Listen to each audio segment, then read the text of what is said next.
असतो मा सद्गमय तमसो मा ज्योतिर्गमय मृत्योर्मा अमृतं गमय। ॐ शान्ति शान्ति शान्तिः। Om. May the Divine lead us from the unreal to the real, from darkness to light, from death to immortality. Om. Peace, peace, peace.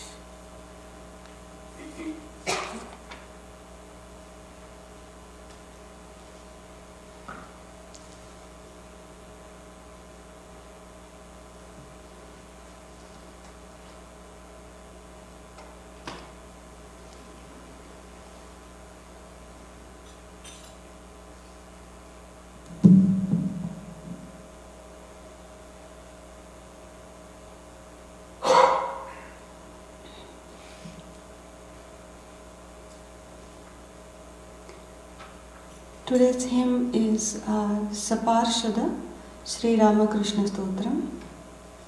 You may please chant with me if you know this chants.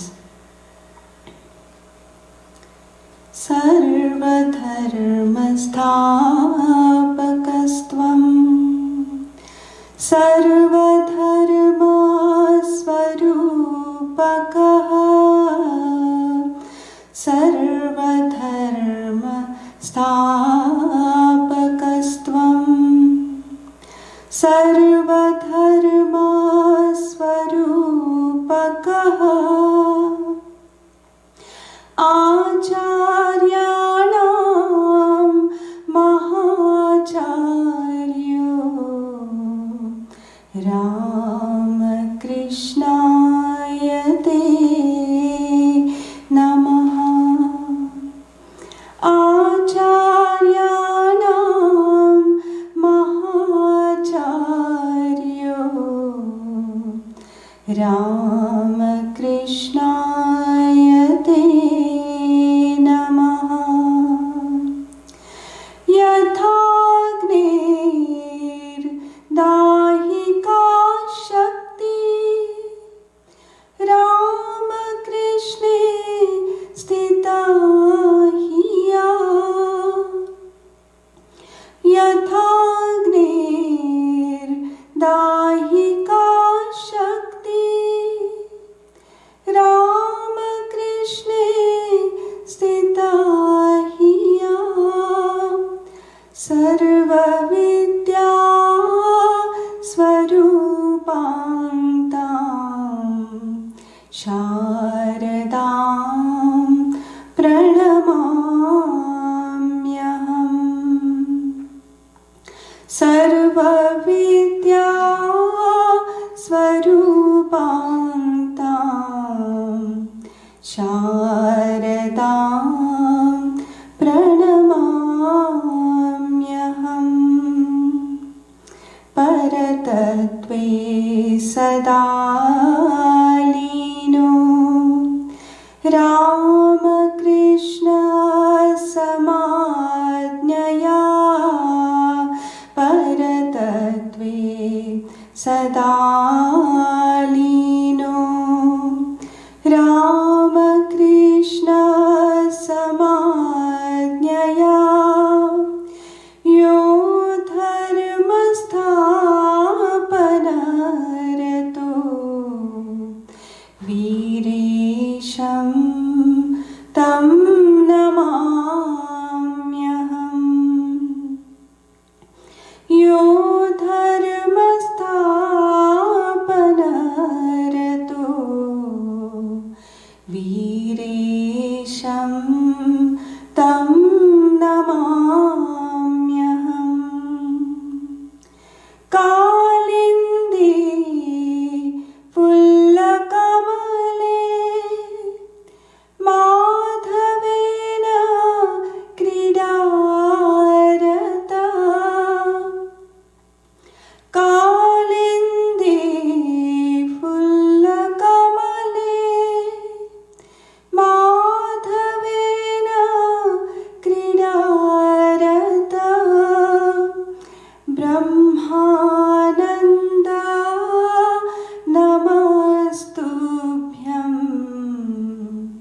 Sadguru Lokanayaka Brahmananda Namastubhyam Sadguru Lokanayaka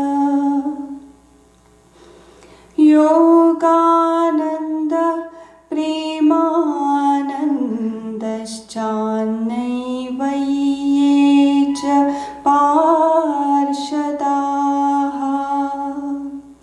Yogananda Premanandaschannaivaye cha parshadaha Rama Krishna Gata Prana Sarvanstan Pranamamyaham Rama Krishna Gata Prana Sarvanstan Pranamamyaham Sarvanstan Pranamamyaham Sarvanstan Pranamamyaham.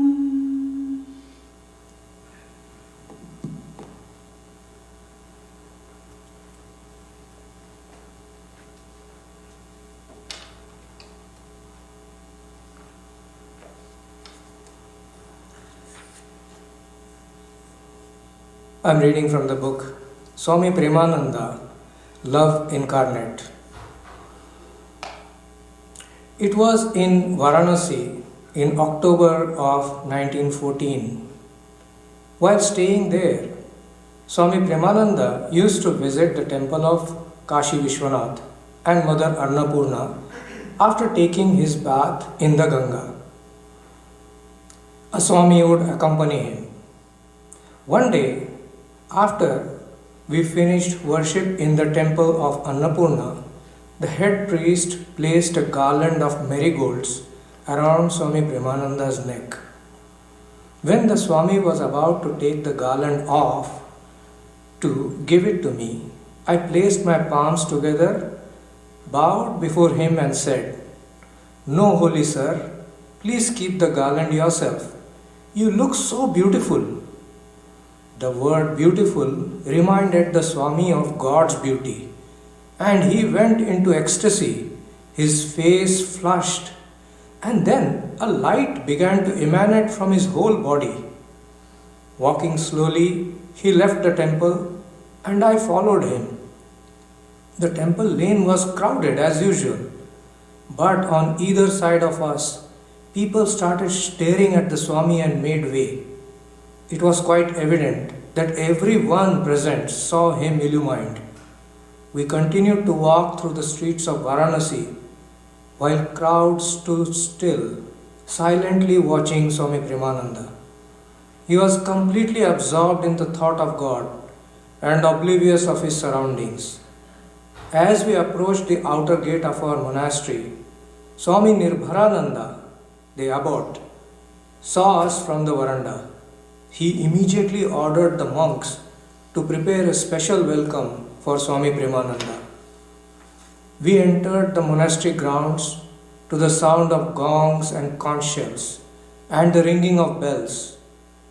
Then, when we arrived at the veranda, Swami Kripamayananda took the garland off and placed it around the neck of the abbot. For a brief moment, he danced in ecstatic joy.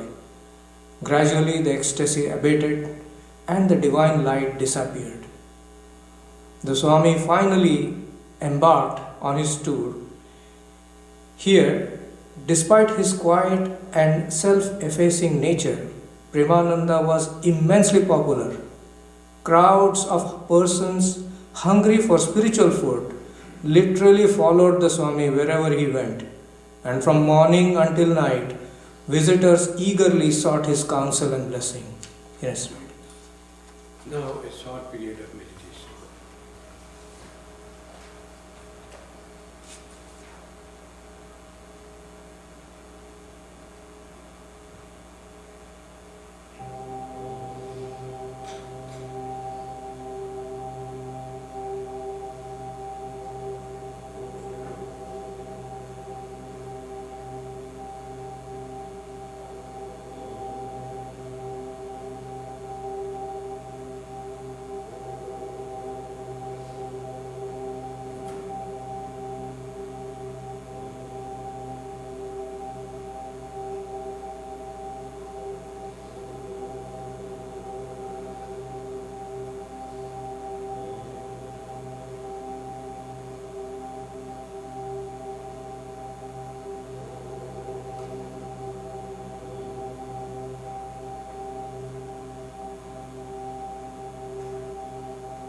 Good morning, friends.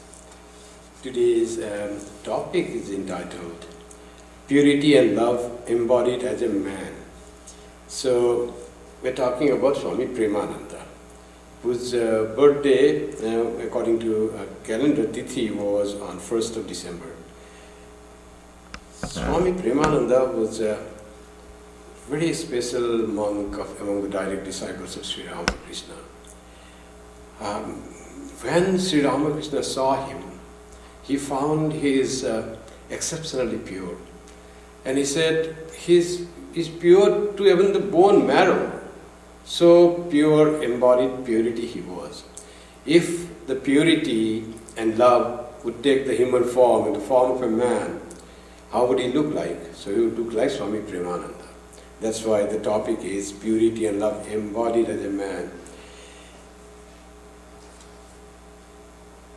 He is, one day Sri Ramakrishna was in very intoxicated state. It's Bhava Samadhi in coming from Dakshineswar temple. Raja Maharaj guided him step by step, please take care. When he came to his room and sat and little coming down to the normal plane, then was Babu Ram there. Babu Ram was a young man, school student, and he said, who is there? And when he introduced himself, so he said, oh, Babu Ram Ghosh, the brother-in-law, Balaram Boshu. So he said, oh, you are not only of Balaram's family, you are our family too. So immediately that thing started with him.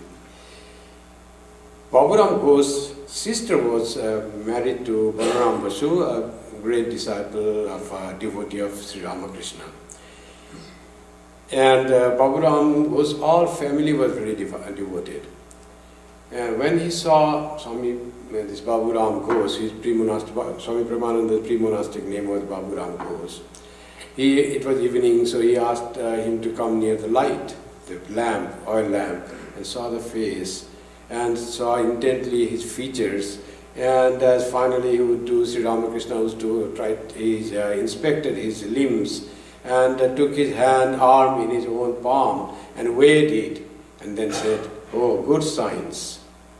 So he was seeing his spiritual science, his mind through the physical form that Sri Ramakrishna was adept in that. He used to say he knew the characteristic of a spiritual man that are manifested in the physical features. After that, Sri Ramakrishna needed someone to take his care. He was still a student. And he asked, one day Sri Ramakrishna was talking about knowledge and ignorance. Ignorance is to be removed by knowledge, like a thorn that has gone into your foot should be removed by plucking another thorn. After the thorn that has entered your foot has been brought out, both the thorns are discarded. So the thorn that enters our foot is the thorn of ignorance. It has to be removed by the thorn of knowledge. And both thorn of knowledge and thorn of ignorance are to be removed. So go beyond knowledge and ignorance. That was Sri Ramakrishna's message to the people. Baburam heard this. And he said to Baburam, you want world and also you want spiritual progress. How it will happen? You have to choose one. So come out. Then Baburam was so spiritually minded, a school boy in his high school. He said, then you take me out of the world. I cannot do. You have to have the grace. I have to have your grace to come out. So this was all talk for a high school student, wealthy, in a rich person in a village. And through Balaram Ghosh, whole of the family of Baburam Ghosh was devoted to Sri Ramakrishna. Baburam's mother once had come, Matangini Ghosh, and he asked to his mother, can you give me one thing if I ask you? Then Baburam's mother asked, what do you want? Ask me, I will give. He said, can you give your son to me? Mother Matangini Hadra, she has 3 sons and 1 daughter. So she and Baburam was the middle son. She immediately said, I will give, but not unconditionally. So place your condition. So Thakur said, then Matangini said, there are 2 conditions. One is, I should not see the death of any of my children. That none of my children should die before me. That time the lifespan was so unpredictable. The diseases were many. Many people used to die very young. So that was one commitment she asked. No, I should not have the bereavement of death of my children. Sri Ramakrishna said, okay, and what is the next? I should never forget you. That was another. She should be always remembering God. Never means never until the death, until the last breath. Sri Ramakrishna said, both granted. So that's how this thing came. And Baburam was still a student. He appeared to his high school examination, grade 10. And in that exam, he couldn't pass. So he was, Sri Ramakrishna was saying to him, your study is for doing good to the world, it's not for you. So he came little shy, little ashamed to face Sri Ramakrishna because he couldn't pass the exam. When that was information was given to Sri Ramakrishna said, oh, you couldn't pass. You have become free from pasha. Pasha mukta you have become. So bondage has gone, so no worry. So he didn't say anything. So Baburam started living with Sri Ramakrishna. Sri Ramakrishna life was so pure that he couldn't stand the touch of any impure person. So whenever some need was there, Baburam has to be there. One day Sri Ramakrishna had gone to see the drama Chaitanya Leela. And he said to Baburam, young boy, he said, they are seeing the Leela, I may go to Bhav Samadhi. Take care that I don't do that when I come down. Repeat the name of God. And he went there and just make me that. So he said to make him sit beside, and Sri Ramakrishna went to Bhava Samadhi, seeing the drama of Chaitanya For him this drama becomes real, as we saw in another incident, that how he saw everything real. And Baburam Maharaj could take him down from that samadhi state. How this Sri Ramakrishna's mind is to always soar high. He had to do effort to bring it down, always. So just opposite of our case, we have to put a lot of effort to make our mind up to God, to detach from the world. And hardly we are able to do. But Sri Ramakrishna's problem was just the reverse, that he wanted to be with the world and talk with the world, but mind would always soar to high state.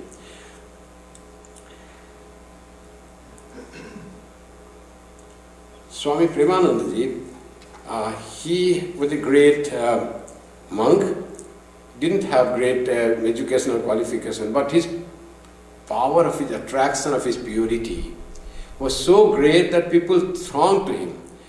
We'll come how in Bangladesh what happened. Let me read some of the teachings. The vision of God makes all imperfections vanish, says Swami Kripamayananda. As darkness goes when the sun rises, should not love and devotion arise in our hearts, dispelling ignorance and vain egotism? Have faith and know for certain that since you have seen the Holy Mother, you will become perfect. Yet, three of you cannot live in harmony. You cannot give up your vanity and conceit. You cannot forget yourself by plunging into love. You cannot kill your lower selves, and yet you want to realize God. At the same time, you claim to be worshipping God and serving humanity as an offering to God. Shame on you. If you have no love in your hearts, then your study, worship and service are all in vain. Sri Ramakrishna said, devotees of God belong to a caste by themselves.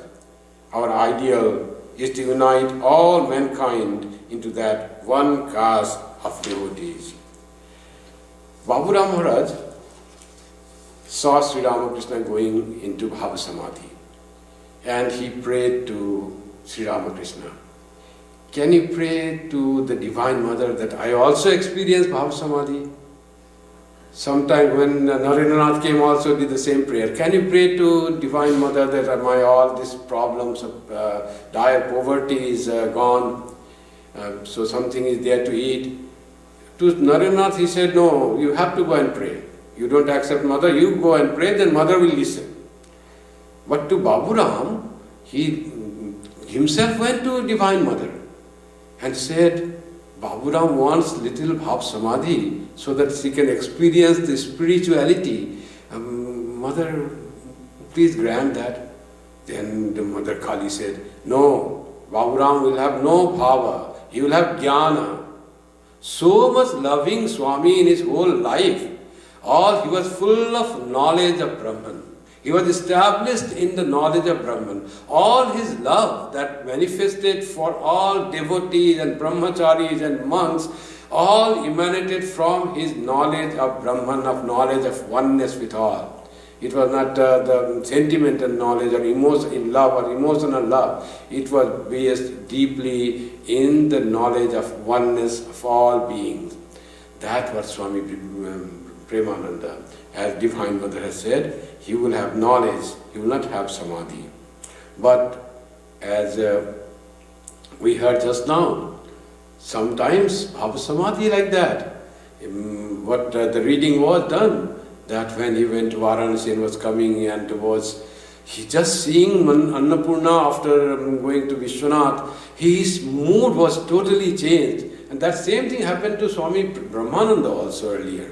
He was also on photo there, he has been a lot of garlands and same, he was coming by rickshaw and everyone was looking at him.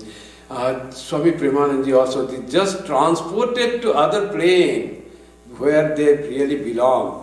And that was so evident, so manifest, that even ordinary person could find and see and find that he is not in ordinary state. He belongs to a very high realm of experience. And that's why they all went aside and Baburam Maharaj came, and the head of the Varanasi center, And seeing Baburam Maharaj from veranda, he was on the street near the gate. He could understand he is in a different attitude, different samadhi. He came and all that glory was there. And slowly that came down. So that is how, at the end I will read how Brahmachari knew what Baburam Maharaj was. One story, one incident. He used to look after brahmacharis. And when he asked someone, are you reading Gita? So he said, Maharaj, I have read Gita, I have finished. Then Baburam Maharaj, Swami Kripamayananda said, never say I have read Gita. Always say I am reading Gita. Nobody can finish reading Gita. Reading Gita, finishing is practicing, practicalizing all that is taught in the Gita. So until you do, you practicalize that, the teachings of the Gita, you are still a student of the Gita. You are reading Gita, you are trying to make it practical. Never say that I have read Gita. Always say, I am reading Gita. Swami Kripamayananda taught, he was the manager of Belur Math. Swami Vivekananda placed him in that. As manager, he has great role. He has to do worship of Thakur. That's what Swami Ramakrishnananda used to do. Swami Vivekananda sent him to Madras, and Premanandji, that job was done to Premanandji as the manager of Math. He used to do puja himself. He didn't appoint another sadhu or another brahmachari for that. That was his duty he took upon himself. And he used to look after all the management, food, kitchen, staying of all the inmates of the Belur Math, and also training the brahmacharis in Belur Math. There was no training center at that time. All brahmacharis learned, being with him, his life, being close to him. And he loved the perfection. He wanted every brahmachari should be perfect in everything they were. And he was the ideal of perfection. One brahmachari by mistake cut his finger. He was sad, but he said, I asked you to cut vegetables. How your mind was deviated and you got cut your finger. Treat it now, but be careful. Put your whole mind in the word. That's how he used to do. He said, Sri Ramakrishna lives in Belur Math. He didn't say he saw, he experienced that.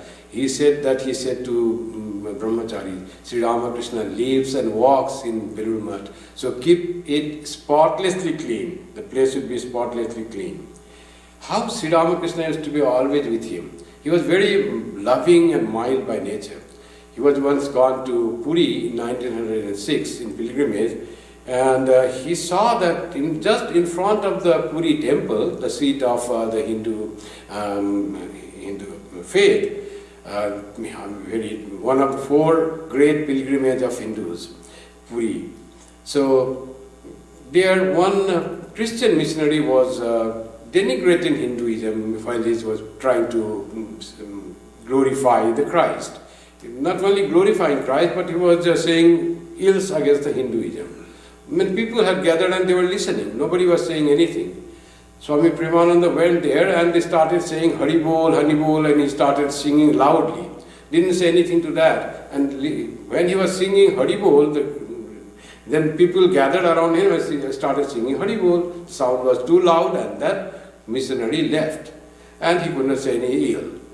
At nights, he saw in the dream that Sri Ramakrishna comes to him and says that, why did you disturb that missionary? He was talking about me only. Christ and Sri Ramakrishna, God in all forms. He was talking about me only. Why did you have to do that? Go and beg pardon for him. And next morning he searched for him, where is he, and went to him and begged for the pardon. That's how the relationship between Sri Ramakrishna and his direct disciples. Only to Swami Vivekananda we know, but to every direct disciple, Sri Ramakrishna was a living presence. As we read in the Bible, how the resurrection, in New Testament, resurrection of Christ. Christ came and every disciple could see him. That happened to all the disciples, direct disciples of Sri Ramakrishna. So, his love for the devotee was so great. One of the brother of a monk, Ramakrishna Mission monk, had got the bad habit of taking drugs. Now nobody could do anything. So that monk approached Premanandaji.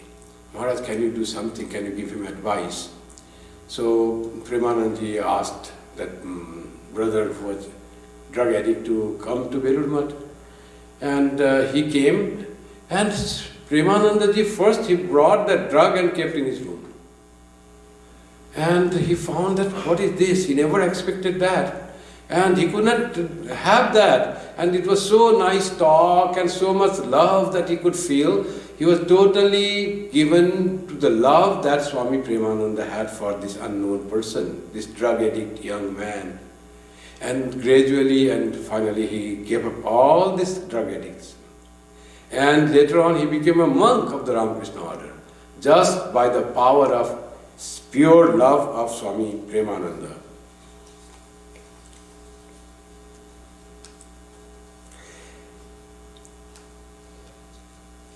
Now, he used to often scold the brahmacharis during his training, but it was always because of his love. Let me read from his writing, his talk, once he taught, someone recorded. I scold you for your own good, considering you my own. I do not want to keep anyone at arm's length. I wish to make the whole world my own through love. You too must make the whole world your own. That's mud under training. Spiritual practice means to try to know our own defects and to learn how to remedy them. You will certainly become perfect if you make a habit of seeing the good qualities of others and taking on such qualities as far as possible. If you do not manage to become perfect in the present life, it is doubtful whether you will be able to become perfect even in 1,000 lives. Take the stand that in this very life you will achieve perfection. Delusion will then be broken and darkness will be removed. All of you must be united in heart and mind through the grace of Lord. Unity and harmony there must be. There is no other way. Know all to be the Lord's own. Everyone is good. Only the little ego is bad. Shun this and you will be freed from all bondages. Take refuge in Sri Ramakrishna and hold fast to him. Why think merely of your disease and ill health? Know always and under all circumstances, I belong to the Lord. The Lord is my eternal treasure. He is the one reality, the source of my well-being. Always think, Naham, Naham, not I, but thou, my Lord. Chant the name of God as much as you can, and you will have no fear. We are the children of Mrityunjaya, the conqueror of death. Remember this always. Like that he used to train the disciples. In much people living, many brahmacharis coming, joining, there is some conflict is there, some friction is to be there. He used to say this way, scold them this way. That you have to live in harmony. You are come for the great purpose and Thakur is there with you. So live in harmony with all. One writer of his life, book on his life, writes, how does he write? On Tuesday, 10 December 1861, at 5 minutes to midnight, an auspicious moment, Baburam, the compassionate one, who was full of affection and an intimate companion of Sri Ramakrishna, was born. Full of compassion. Sri Ramakrishna used the word Daradi, who understands others' feeling, who can feel for others. That was Swami Premananda, Sri Ramakrishna. That's why this author brings it from Sri Ramakrishna's word, the compassionate one. You see, God, the Lord, all compassionate, all merciful. And that's how God is described in some religion. God who lives above the sky, in the clouds, where we don't know, we cannot meet. That's the idea of God. And here is a human being born among us, just the compassionate one. That was the great life of Swami Premananda.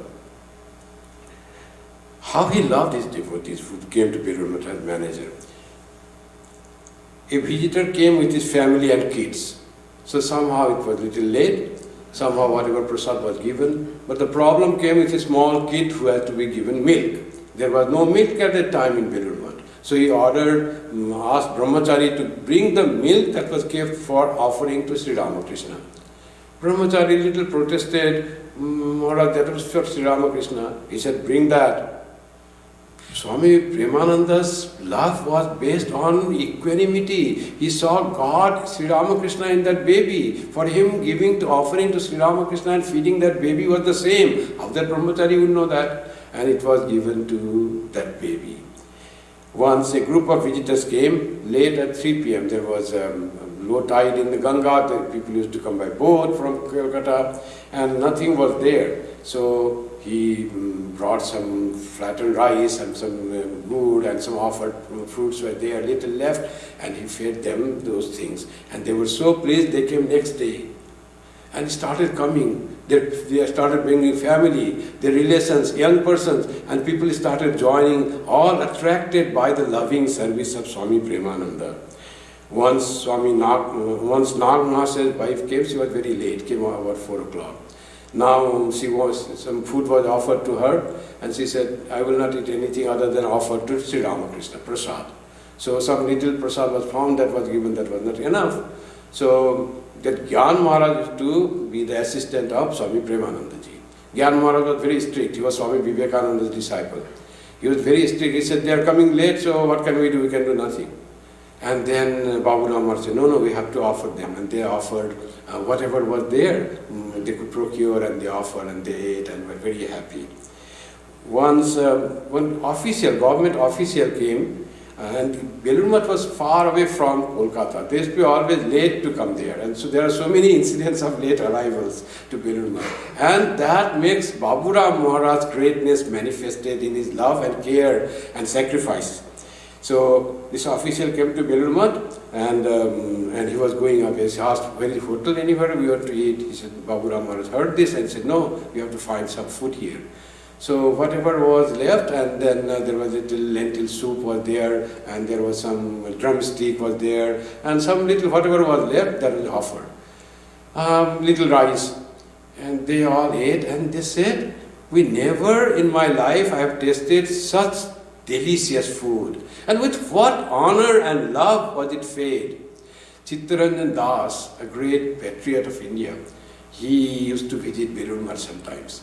And he used to say, there is no other place anywhere in this earth where when you visit, they will say, come in, eat, and please sit down and eat. Asun, bosun, khan, come in and sit and eat. So much of respect and regard for a human being when you visit. Nowhere in the world you will find like that. That was the Belur Math, that tradition that Swami Premananda's time, and even after that, that goes on that. Love for the devotees. So Gyan Maharaj used to take the managership after Premananda. He knew his habit. He was very stern, great monk, but he was very stern in his ideas. He wanted a discipline to instill in the mud. But it doesn't happen. You have to go beyond the discipline to do the things. Little difficult, little sacrifice. That was Swami Premanandaji. Swami Premanandaji, later on, he was so much loved by everyone. Once people from East Bengal used to come. Once from devotees from East Bengal came, and they said, we want Premanandaji to visit East Bengal. He was not in great health. And he said, I don't know. Then finally it was asked to mother.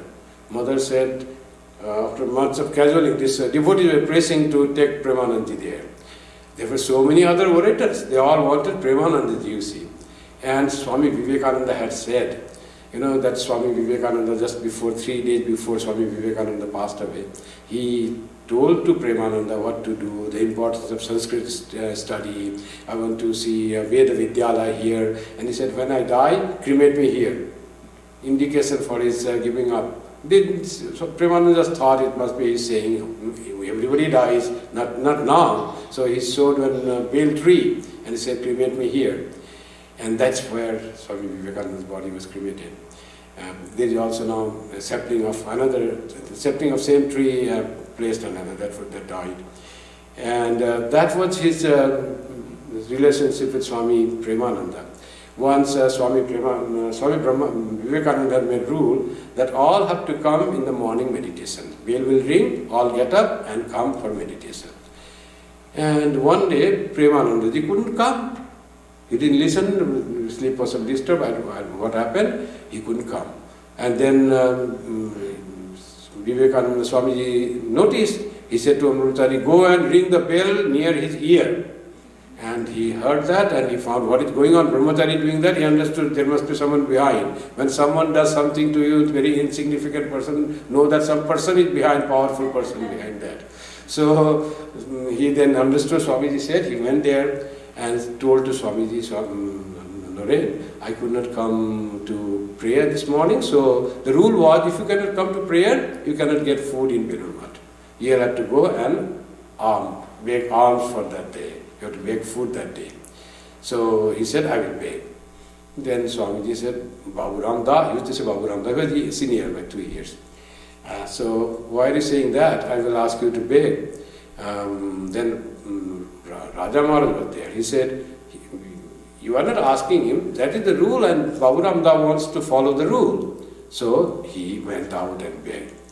Once Babu Ram Maharaj was doing puja. One day Swami Vivekananda said, Babu Ramda, today you are not doing puja. You will go to Belur Bazaar and find some needy person, and to serve that person you have to do that. Suddenly this instruction from Swami Vivekananda. So other person did the puja, he went to Belur Bazaar to find some needy person. Finally he found one old widow lady and brought him to Belur Math and fed. Swami Vivekananda's training to make people practice all yogas. This karma yoga, yoga of service, he laid so much emphasis in Belur Math that everyone do, even Babu Ram Maharaj had to practice, not for Babu Ram Maharaj. It is to show the novices that how even Babu Ram Maharaj was asked, even Swami Premananda was asked to do that. So it is inevitable. We all have to do work of service. All the members, monks, brahmacharis and devotees have to practice the karma yoga, the service to others. That is the modern ideal of the modern practice of religion, Sanatana Dharma. That he said. He said to Babu Ram Maharaj, Babu Ramda, you will not give initiation. Babu Ram Maharaj was very popular, very loved by every people. He said, if you give initiation, there will be fight between your disciple and the Raja's disciple. So only Raja, that Swami Brahmananda will initiate. In fact, if he would give initiation, all will come to him only. He was so loving, so he forbade him. And he said one more thing, Swamiji said to Babu Ram Maharaj, Babu Ramda, I leave East Bengal for you. So that was his saying. So people might have heard that somehow, and that they wanted Babu Ram Maharaj to go. Finally, my mother agreed and said, please take care of him, his health is not great. So Babu Ram Maharaj went. When he went to East Bengal, now present Bangladesh, there was a flood of spirituality, people thronging to him, big crowd coming to listen to him, Hindus, Muslims, all religion, irrespective of any religion. He was so popular as the orator. He was not a great orator, but his personality, his words of truth, his conviction in what he is speaking was so great, just people wanted to see him and listen to him. That was the power that he emanated. And many came to Ramakrishna order, the Ramakrishna thought, because of Babu Ram Maharaj's work there, his visit there. Many had come there. And eventually what happened, he returned to India and became sick. And he caught Kala Ajar. That is one disease that happened. For 1.5 years he suffered from that. And finally, people said he should go to Deoghar. So he should go to Deoghar and he should take rest. The doctors suggested that. Let me read one of his teachings, then I go to his last stage. He continued, Swami Babu Ram Maharaj, craving for sense objects is like the green algae that obscures the clear water of a pond. Association of the holy is like the thick stick used to remove it, that the water may shine through. However, cravings are never entirely uprooted until the Atman is realized. It is written in the Gita, when a man enters reality, he leaves his desires behind him. It is also true that unless the desires are left behind you, you cannot have the vision of God. Desirelessness and the vision of God are like the opposite sides of the same leaf.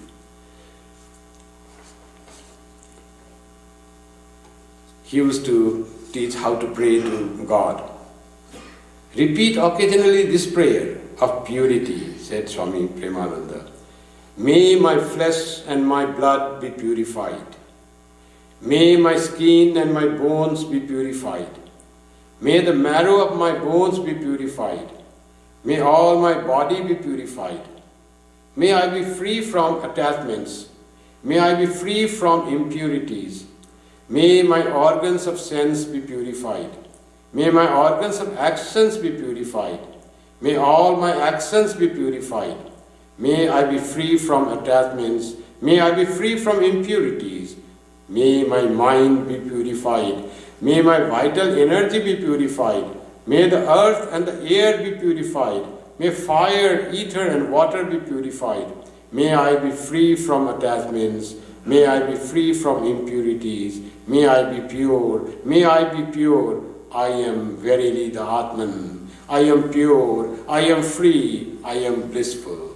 So first praying for the purity, then the idea of Atman invoking, and then say, I am pure, I am Satchidananda Swarupa. Sri Ramakrishna came in this age. He was shining example of renunciation. He is the ideal of the age. We must cross the ocean of worldliness by making him our ideal.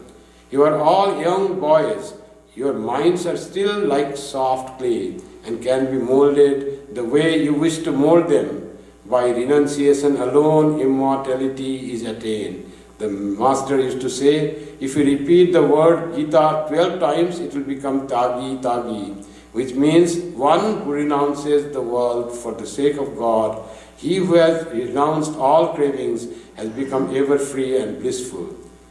So he was guiding the novices how to pray, how to live, what should be the ideal, what should be our relationship to Sri Ramakrishna. So,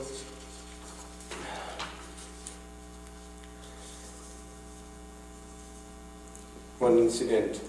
So he went there and to Deoghar, and he got influenza there, very sick. Now, at that stage, he wanted to see Swami Balananda Brahmachari, who was a famous monk in Deoghar at that time. He was the guru of Mohanananda Brahmachari, Balananda Brahmachari. He did lot of tapasya, the austerities he was a very high degree of saint. So, Babu Ram Maharaj wanted to see him. He was much senior to Babu Ram Maharaj. And he said, Babu Ram Maharaj, you need to come, I will go. So he came to see Babu Ram Maharaj in the house where he was living. There was no Ramakrishna mission at that time. And Babu Ram, this Balananda Brahmachari is a great saint. He saw Babu Ram Maharaj and he said, I have no attachment to the body, Babu Ram Maharaj said.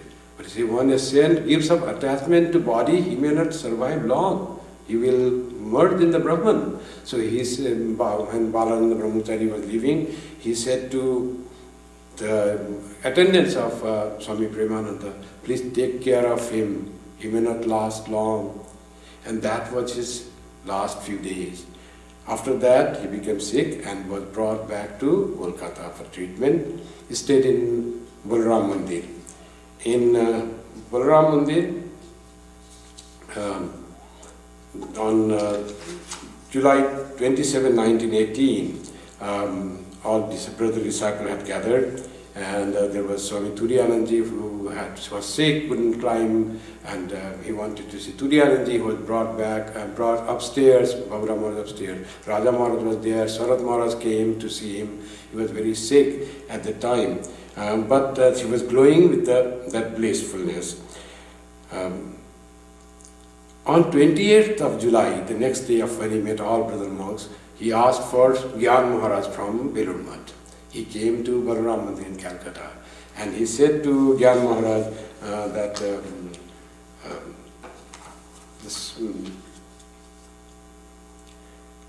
he said to shortly before his death, he called young monk, that is Gyan Maharaj, to his bedside, and he said, "Could you do one thing for me?" And he asked the young man, "Anything, sir?" The Gyan Maharaj replied, "Will you serve the devotees?" The monk nodded. "Don't forget," Swami Premananda entreated. So that was his thing, that whenever he will be not living, but when the devotees will come to Belur, the ideal of serving them with love should continue. The Gyan Maharaj, he took the word from Gyan Maharaj that he should do that.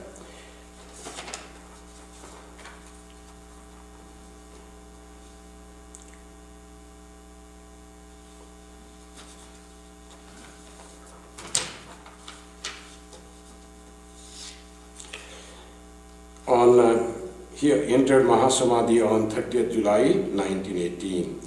So after that his body was brought to Belur and was cremated in the place where all other disciples were cremated, and they are also still there. After his passing away, devotees wanted to make a temple for him. And Belur had already 2 temples there. And they said, no more temples to raise. So if you want to make, we can make a memorial. In front of Swami Vivekananda's temple, you will find a house that's called Premananda Memorial. That is there in memory of Swami Premananda. Surprisingly, Swami Vivekananda's temple was not completed. For 20 years it was still there lying. No money was gathered for that. For Swami Premananda Memorial, all money poured in and said, make a temple for Swami Premananda, make memorial house for Swami Premananda. That was his influence, his love that transformed so that way. A great life of purity and love. That's so inspiring. So just so dedicated for God and for the people. That was Swami Premananda. A Swami of the order who was closely associated with Swami Premananda for some time as a young brahmachari remembers him thus. The one reminiscence is the last. The marble floor in the temple of Vishwanath at Varanasi is always wet with water. Still today also you'll find that thing. I used to walk behind Swami Premananda and touch to my heart the muddy marks left by his footprints. When you have the vision of God, you will then understand what it is like to be in the presence of a God-man like Swami Premananda. Here the name of the Swami is not said. So when you have vision of God, this Swami must be highly advanced in spirituality or a God-realized soul. That's why he could say, then you will understand what Swami Premananda is. To talk about such great saints, to think about this great saints, to read about life of such great saints is being in touch with God. So today, on remembering Swami Premanandaji close to his birthday, just we had 3 days ago, we seek the blessing of Swami Premananda and Thakur Mahaswamiji, Buddha and Jesus to inspire us and transform our life to love God and serve His children without any other motive, just to serve them, to give joy to them. If their grace comes, then our service will be fruitful and our growth in spiritual life will be faster. Thank you very much.